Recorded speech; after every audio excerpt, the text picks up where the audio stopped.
Thalabul ilmi mencari ridho Allah gitu ya, supaya bernilai ibadah. Masing-masing pasang niat.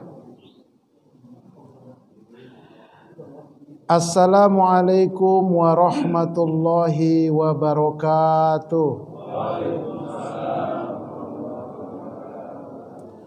Alhamdulillahi rabbil alamin. Wassalatu wassalamu ala ashrafil anbiya'i wal mursalin Nabiyyina Muhammadin wa ala alihi wa sahbihi ajma'in wa alaina ma'ahum birahmatika ya arhamar rahimin, amma ba'du. Bagaimana kabar Bapak Ibu? Sehat semua? Alhamdulillah. Mudah-mudahan ibadah Ramadan kita tahun ini lebih berkualitas dari tahun kemarin. Amin ya rabbal alamin. Salawat dan salam semoga Allah sampaikan keharibaan uswatun hasanah kita Nabi kita Muhammad sallallahu alaihi wasallam. Baik, seperti biasa saya punya channel di YouTube, nama channelnya Ustadz Arifin Purba Official. Nama majelisnya Majelis Studi Dakwah Terapan Center yang telah mengupload berbagai macam materi ya untuk bisa kita amalkan dalam kehidupan sehari-hari. Silakan berkunjung, tapi jangan lupa subscribe, like, and share. Dan itu gratis ya. Tanpa memperpanjang kalam, tema kajian pada pagi hari ini adalah tentang manajemen harta secara Islam. Ya, mungkin belum pernah dengar atau sudah pernah dengar, ayo kita adakan pendalaman sedikit. Ya, manajemen harta secara Islam. Jadi setidaknya globalnya begini, harta itu pertama diinfakkan, kedua dizakatkan, ketiga disedekahkan, keempat diinvestasikan, kelima dikembalikan kalau ngambilnya lewat korupsi. Nah, itu dia. Jadi infak dulu baru zakat, bukan zakat dulu baru infak. Kok begitu Ustaz? Emang begitu. Cuman selama ini penjelasannya zakat dulu, ntar dulu saya bilang. Udah itu pengertian infak salah lagi. Begitu lewat kotak di depan kita, buka dompet, cari yang paling kecil. Ketemu 1000 bekas kerikan, kelenteng. Itu bukan infak. Gak paham berarti. Lalu bagaimana Ustadz? Tetap bersama saya, jangan kemana-mana. Kan gak ada sarapan subuhnya ya. Ada, artinya nyantai kita ini. Santai ya. Baik. Yuk kita ngaji. Apa itu ngaji? Bukan ngasah biji. Ngaji itu ngasah jiwa. Supaya kita mengerti. Ya. Baik. Sebagai pengantar, ada sebuah hadis Nabi. An Abdullah bin Umar radhiyallahu anhuma, al-yadul ulya khairum minal yadis sufla. Fal yadul ulya hiyal munfiqah wa sufla hiyas sa'ilah. Dari Abdullah bin Umar, tangan yang di atas itu lebih baik daripada tangan yang di bawah. Tangan yang di atas, kata Nabi, adalah orang yang memberi, yang mengeluarkan infak, zakat, sedekah. Sedangkan tangan yang di bawah adalah yang meminta atau menerima. Jadi Nabi menjelaskan tangan di atas lebih baik daripada tangan di bawah. Lalu kata Nabi selanjutnya, yang dimaksud dengan tangan di atas memberi, tangan di bawah menerima. Kenapa sampai Nabi menjelaskan itu? Karena ada orang yang mengakal-akalin, Ustadz, ya kan tangan di atas lebih baik ya daripada tangan di bawah. Iya. Nah sekarang Ustadz ngasih saya deh, nih saya dari atas Ustadz ngambilnya. Nah kan berarti yang di atas lebih baik. Nah itu akal-akalan namanya. Nah, makanya kata Nabi ini terangkan, tangan di atas itu ngasih, tangan di bawah itu nerima. Itu maksudnya. Ya, banyak orang-orang kadang-kadang akal-akal bulus. Ya. Ini hadis sahih. Riwayat Imam Abu Dawud, Muslim, Bukhari, Ahmad, lengkap semua. Baik. Nah, baik Bapak Ibu sekalian, ini penting ini ya. Kita harus mengerti kedudukan harta dalam Islam. Sebagai apa sih harta itu? Ya. Jadi harta yang banyak itu, ada rumah, ada emas, ada macam-macam. Itu apa sih kedudukannya? Hakikatnya sebagai apa sih? Banyak orang nggak paham. Dianggap dia harta itu punya dia. Enggak. Bukan punya kita itu harta. Lalu bagaimana Ustadz? Mari kita lihat. Yang pertama, harta itu hanya sebagai hak guna pakai, HGB gitu ya. HGB atau apa?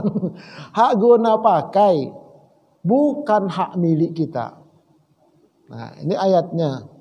Ini terjemahannya. Berimanlah kamu kepada Allah dan Rasul-Nya, dan nafkahkanlah sebagian dari hartamu yang Allah telah menjadikan kamu untuk menggunakannya. Tuh, hak guna. Maka orang-orang yang beriman di antara kamu dan menafkahkan sebagian dari hartanya akan memperoleh pahala yang besar. Nah, ini yang pertama. Jadi kita harus sadar, harta yang ada pada kita itu Bapak Ibu, itu hanya hak guna pakai yang Allah berikan kepada kita. Jangan sekali-kali jiwa kita mengatakan itu milik saya, jangan. Gak boleh. Kalau mau menjadi hamba Allah yang betul-betul beriman, sadarilah itu. Orang kita dulu lahir gak punya apa-apa kok. Gak ada orang lahir langsung pakai jas, gak ada.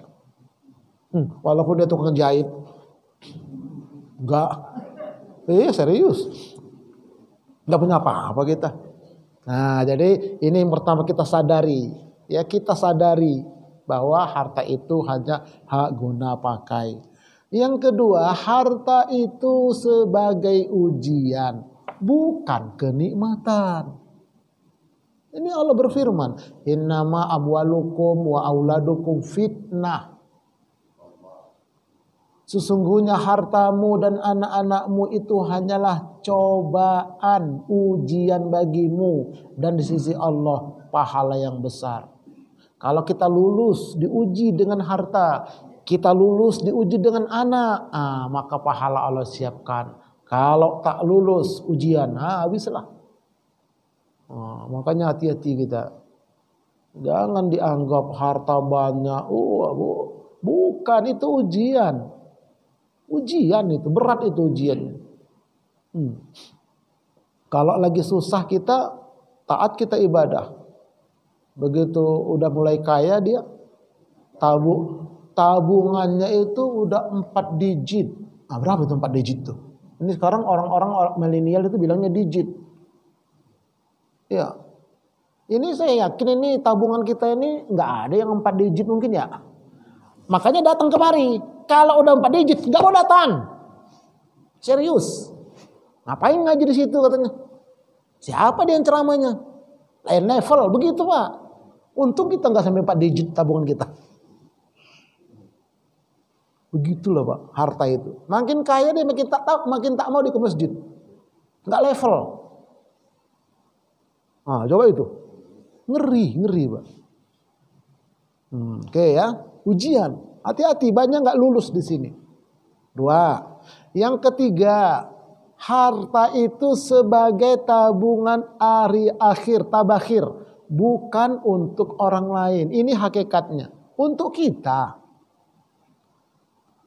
Orang-orang yang menafkahkan hartanya di jalan Allah, kemudian mereka tidak mengiringinya dengan yang dinafkahkannya itu dengan menyebut-nyebut pemberiannya dan dengan tidak menyakiti perasaan si penerima, maka mereka memperoleh pahala di sisi Tuhan mereka.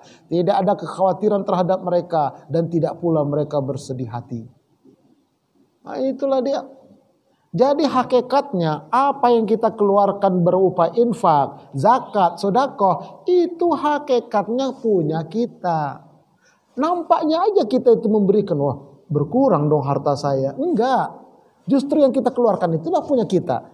Yang kita makan besok pagi jadi kotoran. Ada yang warnanya hijau, ada yang warnanya kuning. Nah, itu. Itu yang kita makan. Yang kita pakai jadi usang dia.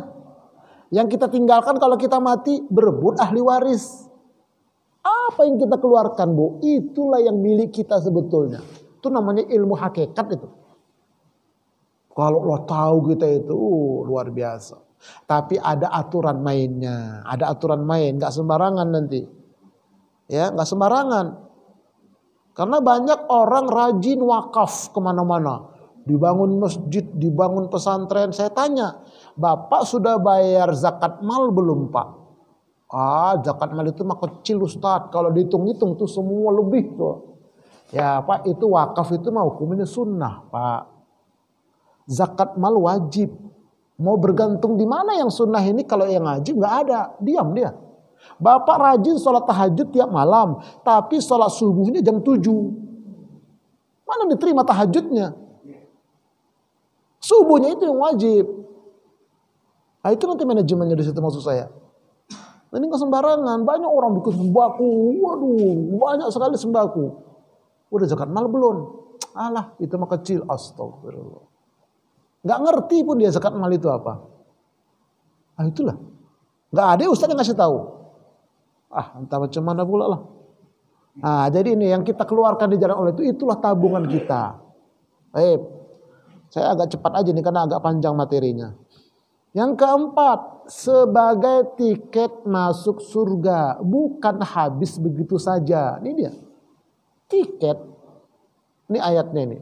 Sesungguhnya Allah telah membeli dari orang-orang mukmin dari diri dan harta mereka dengan memberikan surga untuk mereka. Itu. Jadi diri kita, harta kita itu bisa sebagai tiket untuk masuk surga. Semakin banyak yang kita keluarkan secara manajemen Islami, maka semakin banyak tiket kita ke surga. Luar biasa itu. Kalau ada pertunjukan itu di Senayan, yang entah jingkrak-jingkrak apa itu, mau ngambil tiket yang harga berapa, kan begitu. Cepat kali habisnya.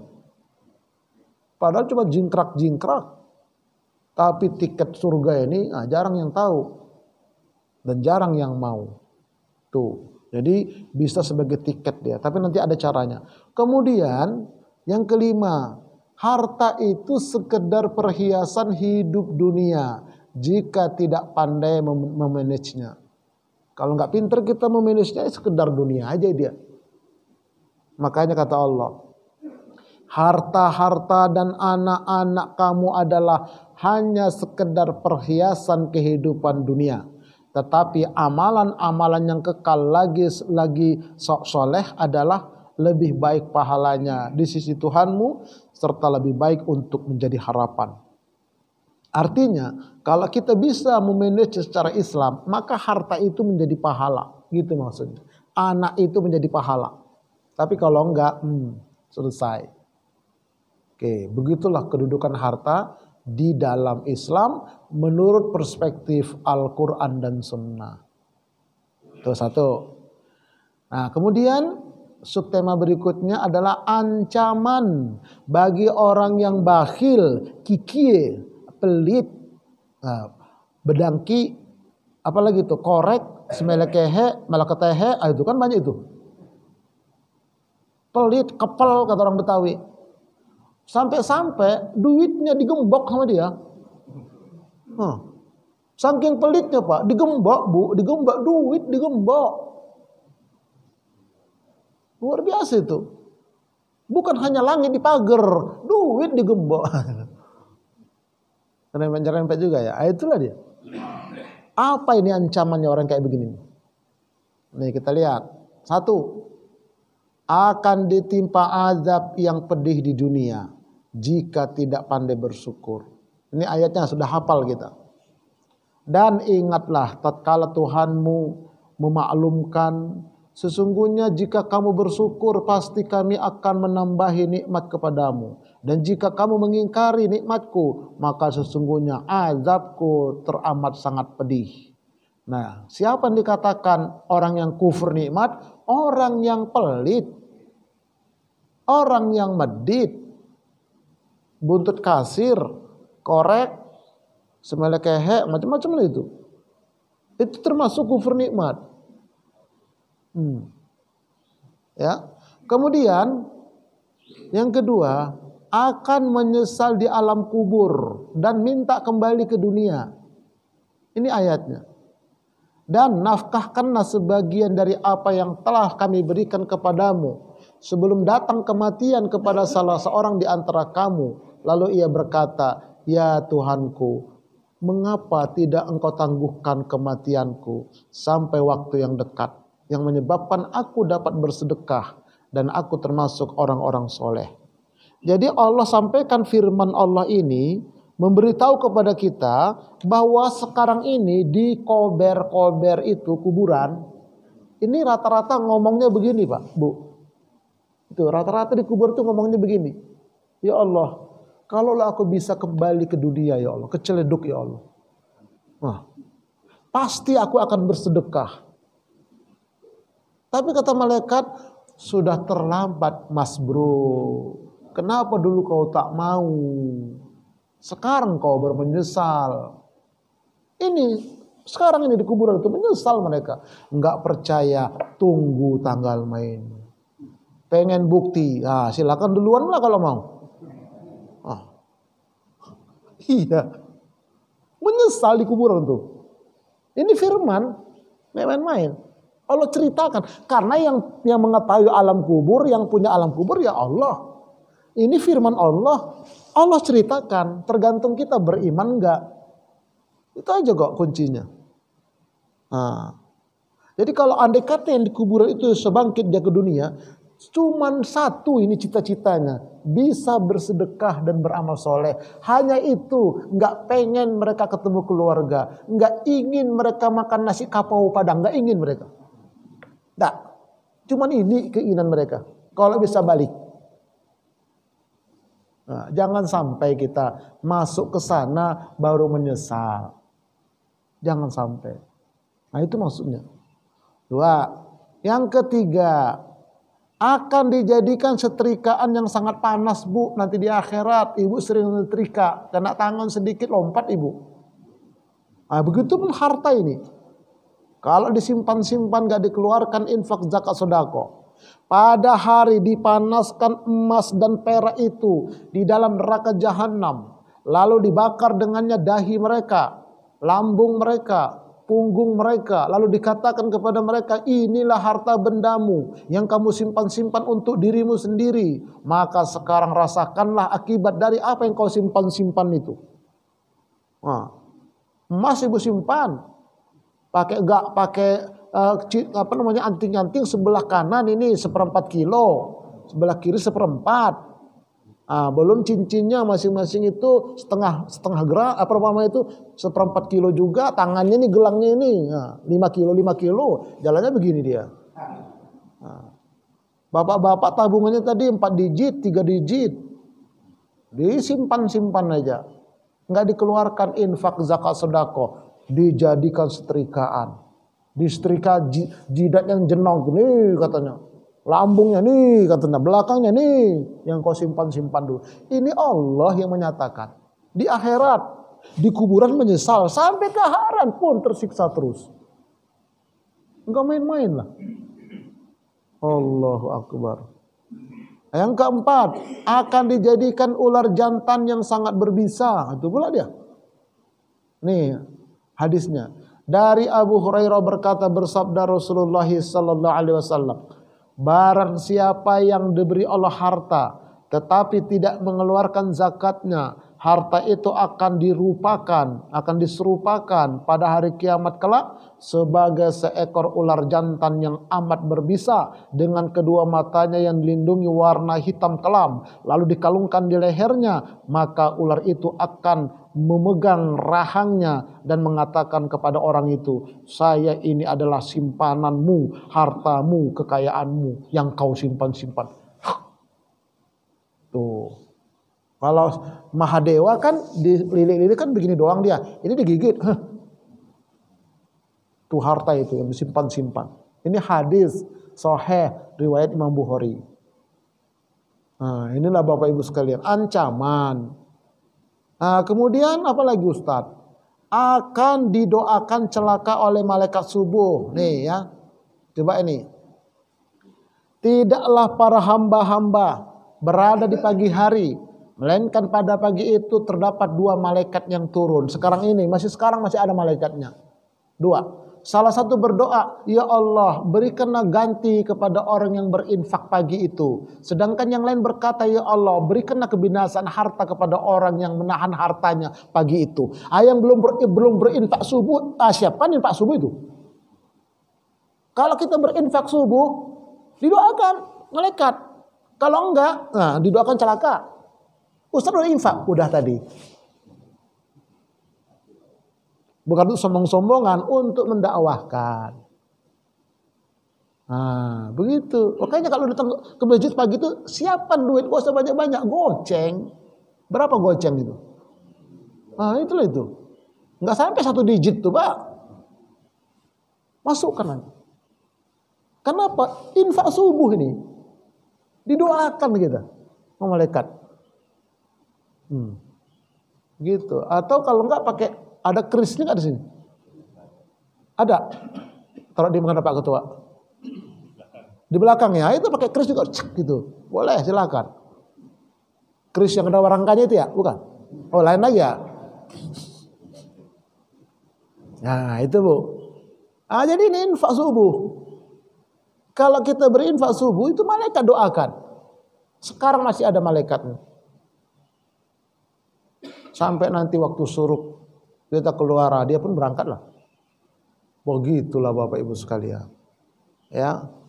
Nah, baru kita sekarang keutamaan orang yang suka berbagi.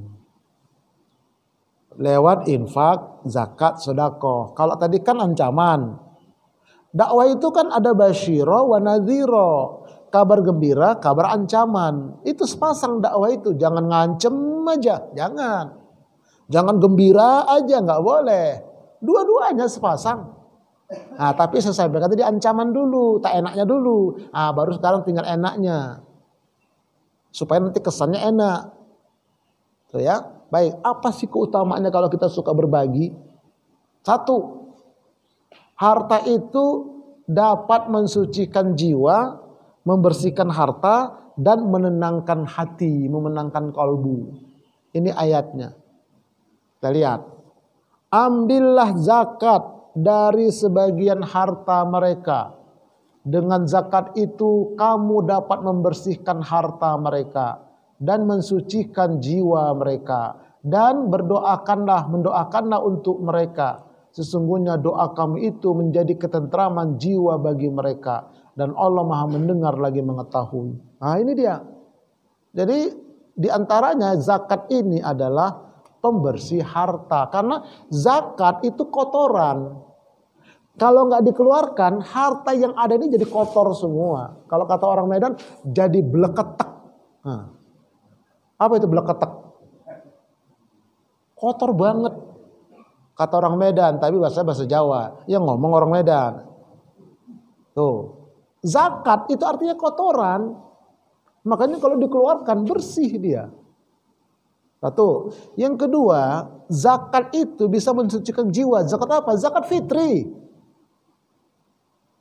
Setahun sekali cuma kita membersihkan jiwa kita. Di sini berapa zakat fitri per kepala Pak Ketua? Udah ada kira-kira berapa? 55 ribu. Itu ya. Oh, tinggi juga itu sekarang ya. 55 ribu. Setahun sekali bagi 12 bulan. Berapa itu ya sebulannya? Itu. Kalau kita isi pulsa berapa kita isi pulsa? Lebih mahal ngisi pulsa kita daripada zakat fitri tadi. Itu pun masih nanya, ada yang di bawah itu enggak ya Pak? Nah, terlalu manusia. Zakat fitri itu untuk membersihkan jiwa. Zakat mal itu membersihkan harta. Nah, kemudian disunnahkan kalau kita nerima, kita mendoakan orang itu, disunnahkan kita mendoakan. Tenang jiwa Bapak Ibu. Kenapa nggak sering tenang hati saya ini Ustaz? Jarang didoakan orang. Jadi makanya kalau kita nyantunin yatim, doakan ya Bapak itu, gitu sunnah itu.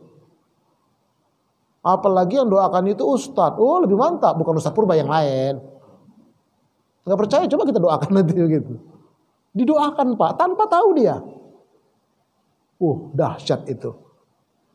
Apalagi saudara kita di kampung, entah wak kita, apa orang tua kita yang tangannya keriput itu dapat kiriman dari Jakarta, nggak usah besar-besar Pak. Di Medan itu, kalau saya kirim 700.000, kurang suka dia. Tapi kalau saya kirim 500.000, girang Pak. Abangku ngirim 500.000, katanya, senang dia. Begitupun ada orang mau jual HP. Bang, mau nggak beli HP saya bang? Bolehlah, aku beli ya. Berapa? 700.000 lah. Murah kali pun abang. Berapa kau jual? 500.000 kau jual bang. Sinilah aku bilang. Karena ada jutanya Pak. Itu yang bikin mahal.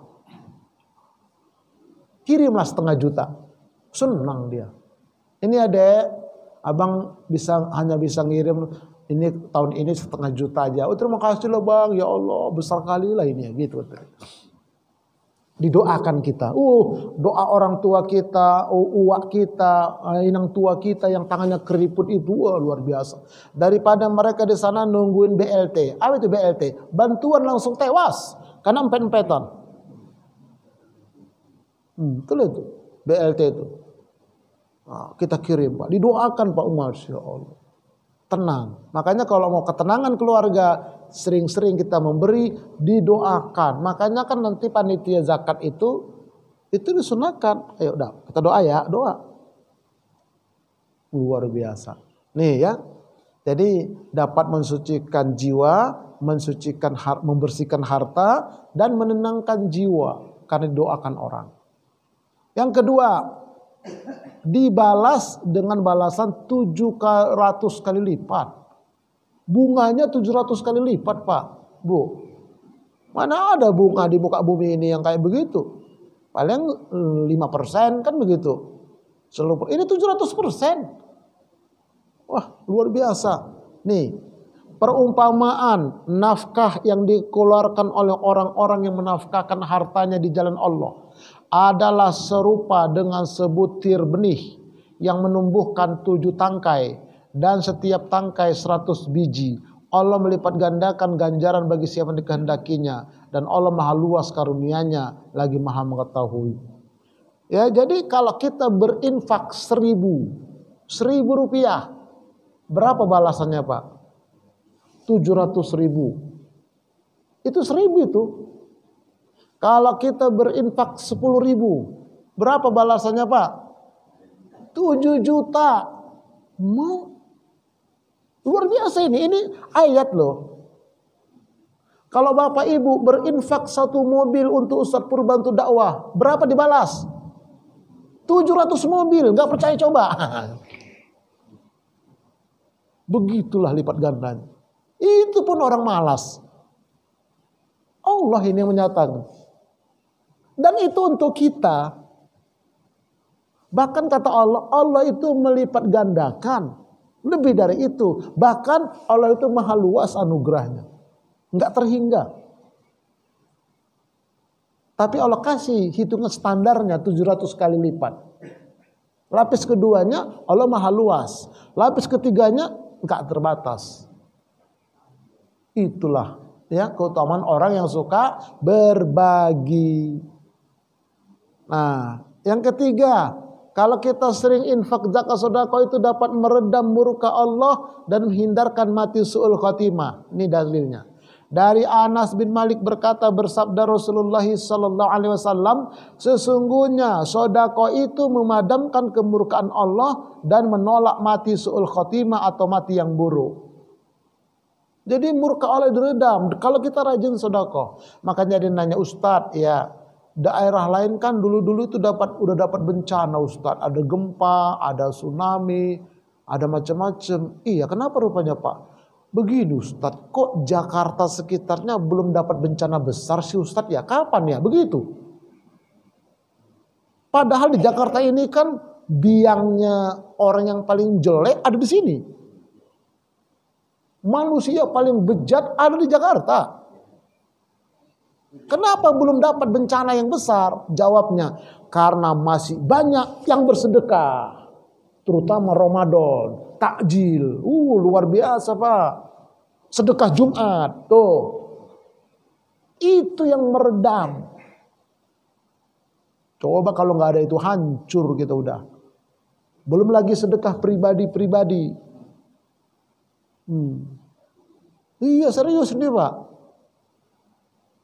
Itulah yang meredam murka Allah itu. Makanya kalau kita mau pergi kemana-kemana itu sedekah dulu kita. Selamat perjalanan kita. Dijaga oleh Allah. Ada malaikat khusus yang menjaga kita. Begitu zaman Nabi Sulaiman. Ada seorang anak muda yang suka mengambil anak burung. Dia pelihara. Udah besar dia lepas.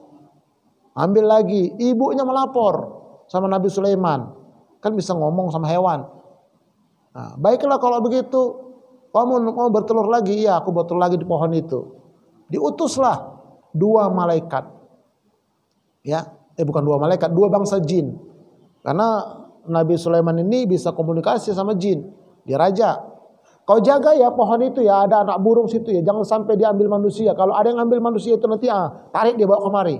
Siap, kata jin, dua orang jin ini.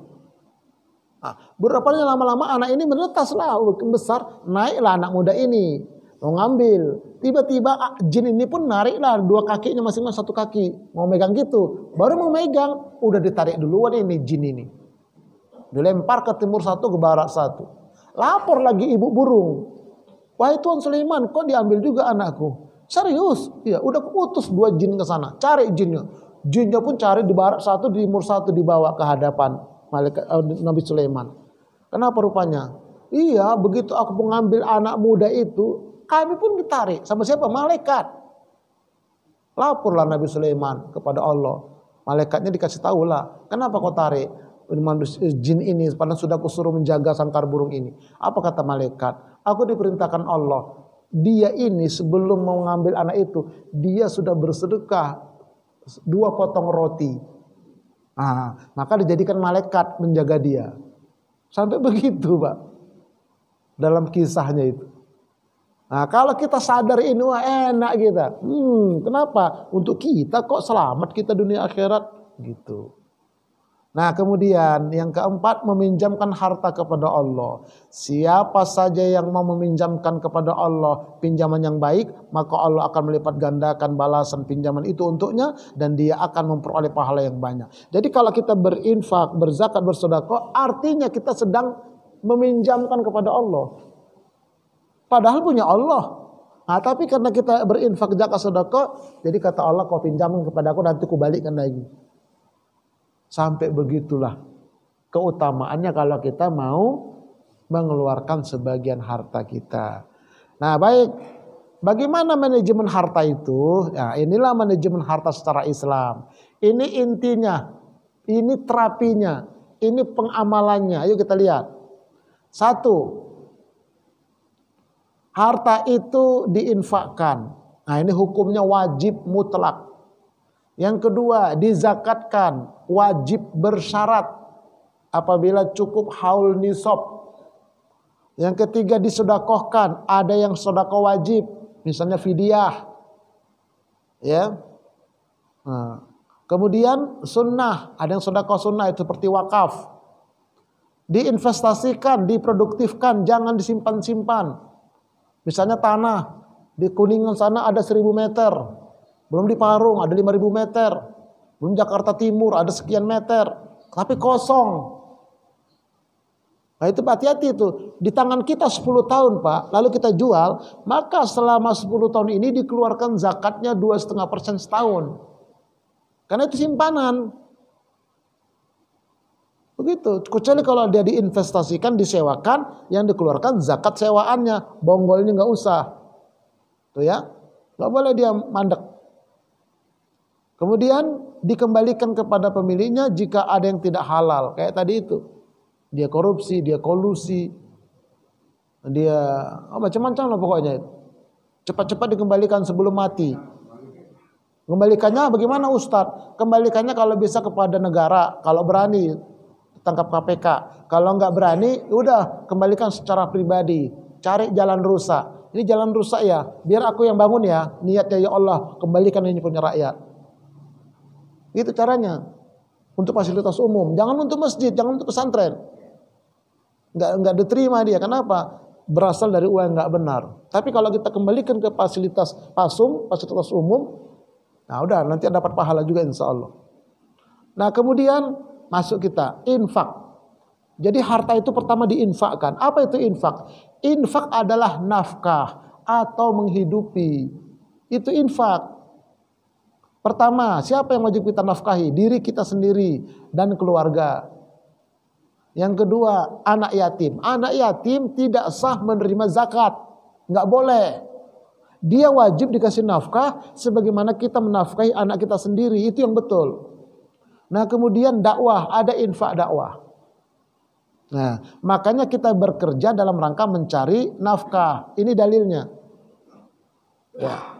Mereka bertanya kepada engkau ya Muhammad tentang apa yang mereka nafkahkan. Jawablah, apa saja yang kau nafkahkan hendaklah diberikan kepada ibu bapak, kaum kerabat, anak yatim. Itu jadi anak yatim itu wajib menerima nafkah, bukan zakat. Gak ada 8 asnaf itu anak yatim, gak ada. Tapi kalau ibunya si yatim miskin, nah itu boleh ibunya. Ibunya dikasih zakat, anaknya dikasih nafkah. Kalau enggak pendusta agama kita. Nih, untuk anak yatim ini. Ya. Kemudian bagi anak yatim adalah infak atau nafkah sebagaimana kita menafkahi anak kita sendiri. Ara'aital ladzi yukadzibu biddin. Tahukah kamu ya Muhammad siapa mendustakan agama? Itulah orang-orang yang menghadir anak yatim dan tidak mau memberi makan orang miskin. Jadi orang mengantarkan anak yatim itu pendusta agama. Walaupun dia tiap Ramadan umroh terus. Haji sudah 10 kali. Orang manggilnya Pak Haji. Tapi ada tetangganya anak yatim. Ada keponakannya anak yatim. Terlantar gak bisa sekolah. Terlantar gak bisa berobat. Sakit mati ya. Pendusta agama dia ini. Karena wajib itu menafkahi mereka. 1 orang aja. Kalau nggak bisa penuh ya berapa kita kasih. Yang penting kita menafkahi. Semampu kita. Nah itulah ajaran Islam. Jadi nggak boleh bangga sedekah sana sedekah sini. Umroh sana umroh sini. Anak yatim terlantar. Pendusta agama kata Allah. Oke ya. Jadi nggak boleh zakat. Wajib nafkah.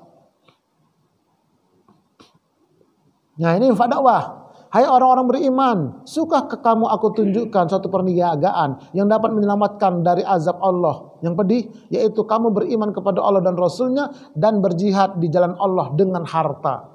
Jadi jihad dengan harta itulah infak dakwah. Nah kemudian juga ini dalilnya. Siapa yang menyiapkan kebutuhan seorang yang berjuang di jalan Allah, maka sungguh ia telah ikut berjuang. Jadi ada perjuangan baik itu perang maupun dakwah. Kita ada andil di sana dari harta kita. Itu termasuk kita infak dakwah. Nah, taib ya. Infak itu terbagi 2 dia. Yang pertama ada yang namanya infak primer, yaitu sandang, pangan, papan, pendidikan, kesehatan. Ini primer pokok ini. Nafkah yang pokok untuk diri kita, anak yatim ataupun dakwah. Kemudian yang sekunder, tidak pokok, transportasi, telekomunikasi, hiburan, jalan-jalan ke Ancol atau ke Puncak. Nah, itu nggak pokok itu. Yang pokok yang primer, itu wajib kita nafkahi. Gara-gara kita menafkahi ini, nggak cukup haul dan haulnya, nisabnya harta kita, nggak usah zakat, langsung lompat sedekah. Nah, tapi yang ini dulu pokok dulu. Tapi sandang, pangan, papan itu yang standar, yang nggak berlebihan. Misalnya pangan, makan pagi makan Jakarta, ntar makan siang di Medan, makan malam Surabaya, nggak usah begitulah. Makannya standar. Ya, oke. Nah kemudian setelah kita keluarkan infak dari harta kita, ternyata masih ada sisa harta dan harta tersebut telah mencapai nisab dan haulnya, barulah kita wajib menunaikan zakat dari harta tersebut. Kalau nggak cukup, gara-gara kita menafkahi tadi berkurang harta kita, nggak cukup nisabnya, kan ada batasan nisab. Nah, nggak usah zakat dia. Jadi zakat itu bagi yang mampu. Oke ya.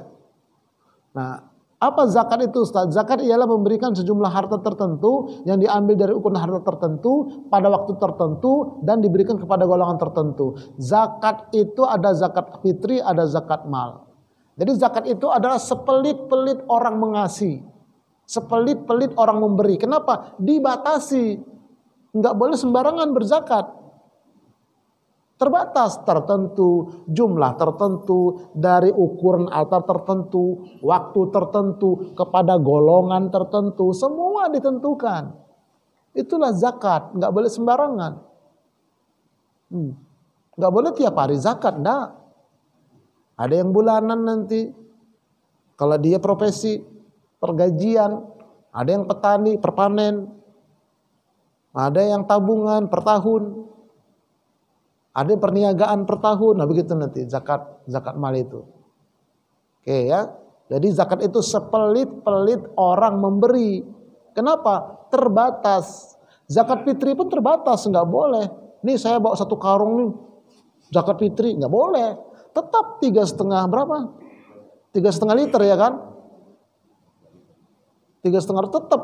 Kalau bawa sekarung bagaimana? Sisanya baru sedekah. Tapi zakatnya segitu gitu. Begitu. Nah, tapi kalau zakat fitri itu jangan hanya beras, tambah ini uang lauk pauknya. Emang orang mau makan beras doang? Kan kagak. Kalau di zaman Nabi di sana itu pakai korma, bisa dimakan korma. Lah kita makan aja beras kayak burung itu, burung pipit nanti dia. Pakai uang lauk pauk. Nah, baru sedekah. Sedekah ialah memberi apa saja, berapa saja, kapan saja, kepada siapa saja dalam rangka membenarkan janji Allah. Sedekah ini adalah orang yang royal, ya, orang yang royal dalam memberi, karena nggak ada hitungan, nggak ada batasan. Kalau zakat tertentu, orang sepelit-pelit. Kalau nafkah sesuai kebutuhan, kan enak itu.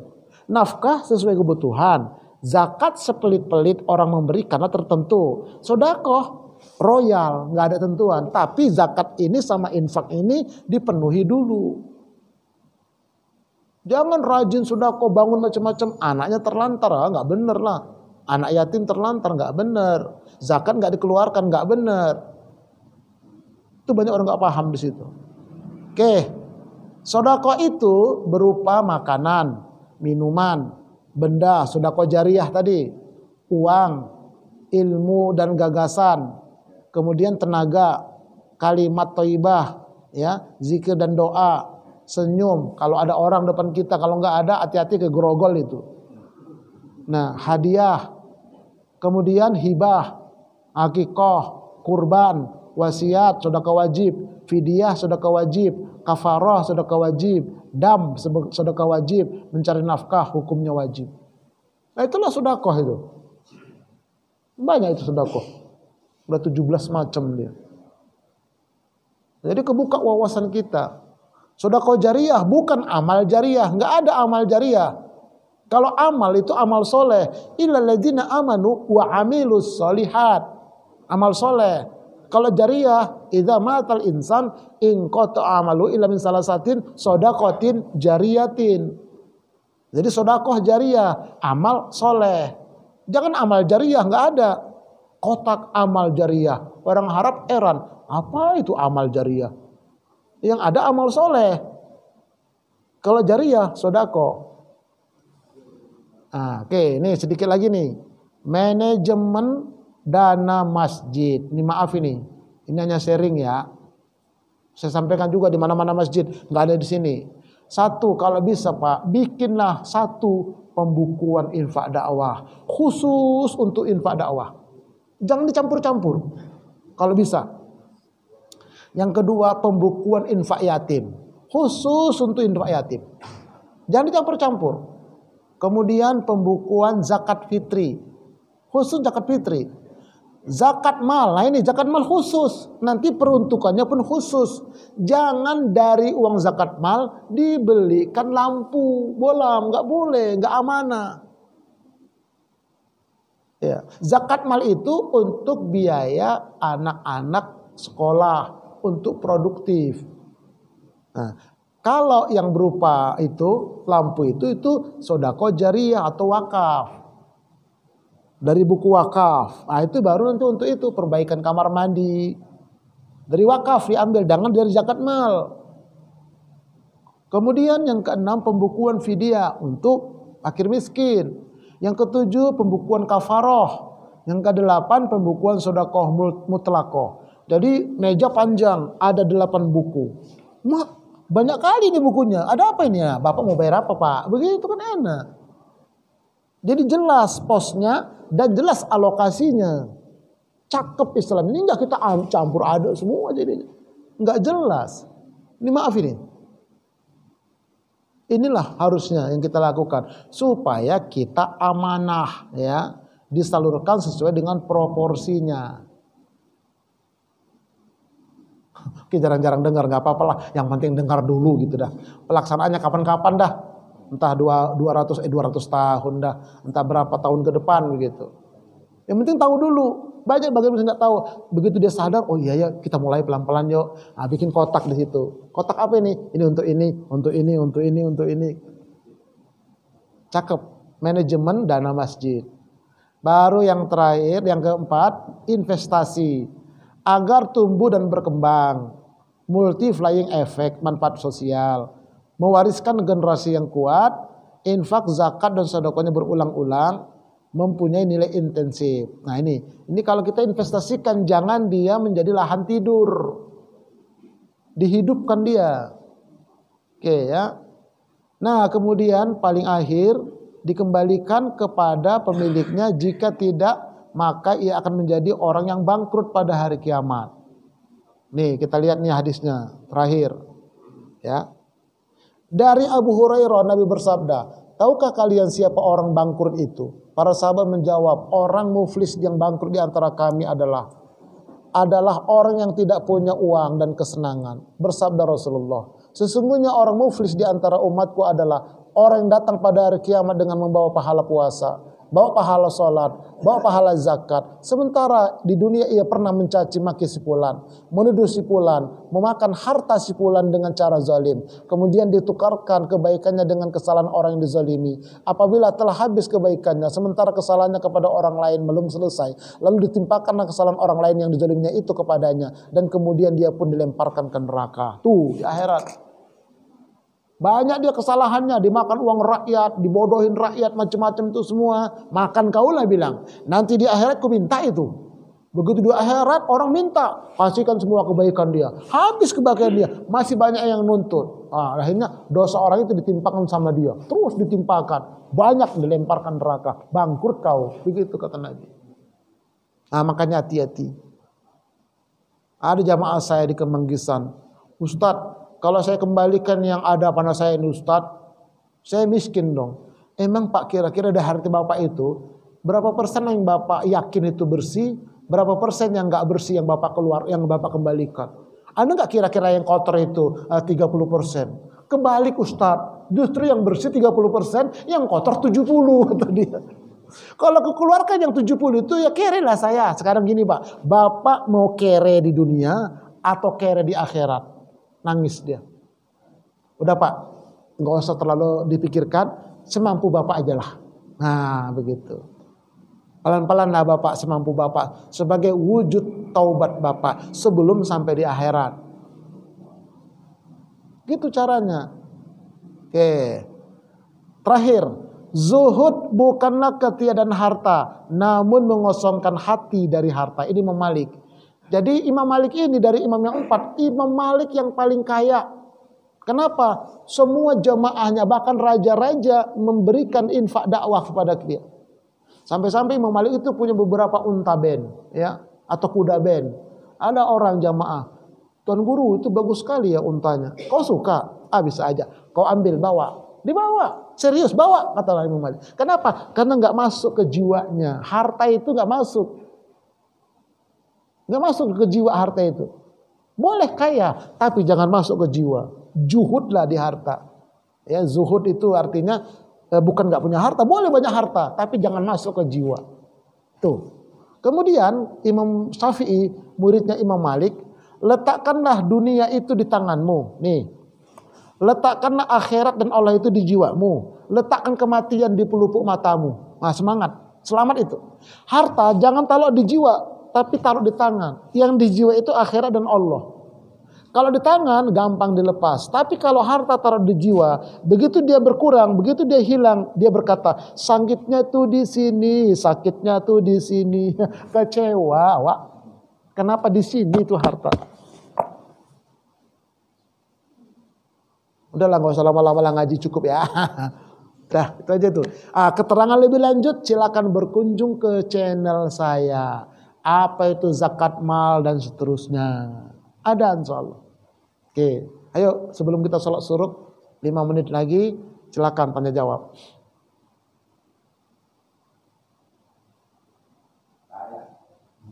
Dayak.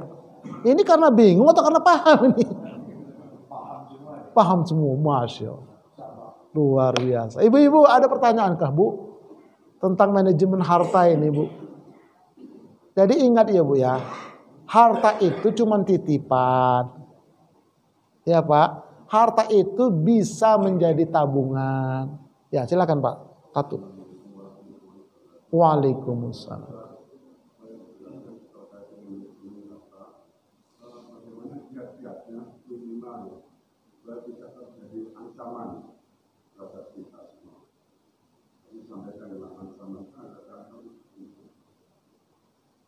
Oke.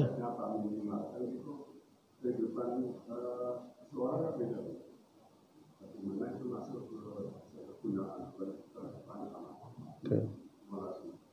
Baik. Jadi kita harus sering-sering melakukan muhasabah diri. Sering-sering kita melakukan introspeksi diri. Sering-sering kita melakukan sering-seringlah kita mikirlah begitu istilahnya ya. Mikir, ya Allah, ternyata di dunia ini saya hanya transit. Karena kan ada 13 alam persinggahan hidup. 13 alam. Dunia ini adalah alam yang ketiga. Sudah 2 alam kita lewati. Masih ada 10 alam di depan kita, Pak. Masih panjang perjalanan. Ada orang mati dikuburkan, ada temannya bilang, kita baru saja mengantarkan dia ke tempat peristirahatan yang terakhir. Bukan, itu bukan yang terakhir kuburan. Itu baru terminal nomor 5, Pak. Nah, jadi kita muhasabah, ya Allah. Ternyata dunia ini hanya sementara. Harta yang ada ini cuma titipan hak guna pakai. Kalau saya pelit, kalau saya kepel, nggak saya keluarkan secara islami, waduh, saya akan tersiksa. Nah, oleh karena itu, itulah gitu. Jadi selalu kita muhasabah. Sadari bahwa harta itu bukan punya saya, tapi hak guna pakai, titipan dari Allah. Kalau kita tahu sadar itu, jiwa kita sadar, aman kita. Tapi kalau dia nggak sadar, menganggap tuh harta punya dia, dia pegang kepal sekepal-kepalnya. Udah itu kemaruk lagi, ya itu bahaya itu. Bahaya. Sampai-sampai langit dipagar, semua dipagar demi untuk mendapatkan harta. Wah, itu bahaya. Nah, jadi intinya Bapak Ibu sekalian, kita harus selalu muhasabah diri, introspeksi diri, mikir dunia ini sementara, harta itu cuma hak guna pakai. Kalau kita gunakan secara islami, kita manage secara islami, kita keluarkan infak, zakat, sedekah, investasi, dan kalau ada yang kurang benar kita kembalikan. Nah, itu selamat kita. Selamat kita. Nah, itu yang harus kita lakukan Bapak Ibu sekalian. Harus tumbuh kesadaran itu, apalagi ini momentum bulan Ramadan. Dan intinya kalau kita keluarkan di jalan Allah dengan infak, zakat, sedekah, itu kembali untuk kita. Hakikatnya untuk kita, bukan untuk orang. Walaupun kelihatannya kita ngasih orang. Padahal itu untuk kita. Itu yang berpikir begitu tuh yang kurang kita ini. Akhirnya tadi itu pelit, medit, buntut kasir, korek, semelekehe. Karena dianggap berkurang punya dia. Nah, jadi kalau kita berpikirnya itu Pak, frame of thinkingnya begitu, selamat kita. Ya, frame of thinking namanya ya. Mindset, cara berpikir. Nah, nyantai aja lah udah kalau gitu. Ya udah, kata kasih. Tapi ingat ya, yang mana infak, yang mana zakat, yang mana sedekah. Harus dia sesuai dengan urutan dia. Ya. Yang rajin-rajin wakaf selama ini sudah, coba dibenahin zakatnya. Dari zakat mal itu Pak, untuk fakir miskin, untuk yang sifatnya produktif, biaya anak sekolah, ponakan. Contoh begini, saya pribadi punya ponakan di Medan, pesantren, butuh uang sekolah dia. Nah, sama-sama keluarga, istriku ya, yuk kita niat, kita keluarkan zakat mal kita untuk biaya ponakan. Begitu Bang? Iya, oh siap. Udah. Boleh ponakan kita. Jadi zakat itu yang tidak boleh diberikan ke atas sama ke bawah. Enggak boleh. Enggak boleh berzakat ke atas ke bawah. Siapa itu? Bapak, ibu, kakek, nenek, opung. Enggak boleh. Nah, ke bawah anak, menantu, cucu, cicit enggak boleh. Tapi kalau ke samping boleh. Encang, encing, tulang, bapak tua, pak de, ponakan, sepupu, itu boleh nyamping. Asalkan mereka fakir miskin. Tuh, kasih bapak-bapak sekalian, ada ponakan, udah sekolah kau, tapi sekolah bilang kau sekolah ya, sekolah ini, biayanya kami tanggung, niatkan zakat. Gitu caranya. Fu anfusakum wa ahlikum, kan itu suruh Allah. Jaga diri kita, keluarga kita, masing-masing. Aman kalau begitu insyaallah. Nah, konsultasi lebih lanjut silakan hubungi nomor di belakang di bawah ini. Lebih lanjut konsultasinya boleh. Nah, saya siap. Kalau investasi itu yang sempurna masuk apa? Enggak, investasi itu investasi, tapi dengan catatan kita sudah menafkahi yang 3 tadi, diri kita, keluarga kita, anak yatim, dakwah sudah kita menafkahkan semampu kita. Kemudian kita lihat harta kita ini, wah ada zakatnya, kita keluarkan zakat. Nah baru kita berinvestasi. Misalnya nanti zakat uang. Jadi zakat uang itu Pak, misalnya zakat uang itu bisa dibelikan harta emas 85 gram. Ya. 85 gram, 1 gram berapa sekarang? Hah? 1,7, hampir 2 juta ya. Taruhlah 2 juta ya, 85 2 juta berarti 170 juta ya. Nah, 170 juta. Ada duit kita 170 juta per 1 Ramadan. Nah, ini nggak langsung Pak, tunggu satu Ramadan depan. Ya, cuma 150 juta, nggak wajib zakat. Itulah kita investasikan, jangan disimpan aja. Begitu dia diinvestasikan, misalnya kita dagang. Dagangnya itu modalnya 187 tadi, 85 gram emas. Nah itu nanti baru keluarkan zakat dia kalau berhasil. Tapi kalau modal cuma 100 juta, itu nggak ada zakat perniagaan. Tapi tabungan nanti kita tabung, nanti cukup nisabnya baru keluar zakat. Jadi investasi. Jangan nganggur, nggak boleh. Begitu kita investasikan, yang dizakatkan hasilnya nanti setelah setahun. Bukan bonggol-bonggolnya enggak, tapi ada sebagian bonggolnya saya enggak. Bonggolnya enggak bisa zakat karena sudah investasi. Kecuali kalau dia nganggur terus, itu sama bonggol-bonggolnya itu. Kayak tanah kosong tadi. Oke, gitu Pak. Ya, investasi. Gitu caranya. Insyaallah. Nah lebih lanjut tadi itu pakai nomor WA kita di bawah ini. Ada lagi satu lagi. Cukuplah. Ada satu ada remaja. Iya.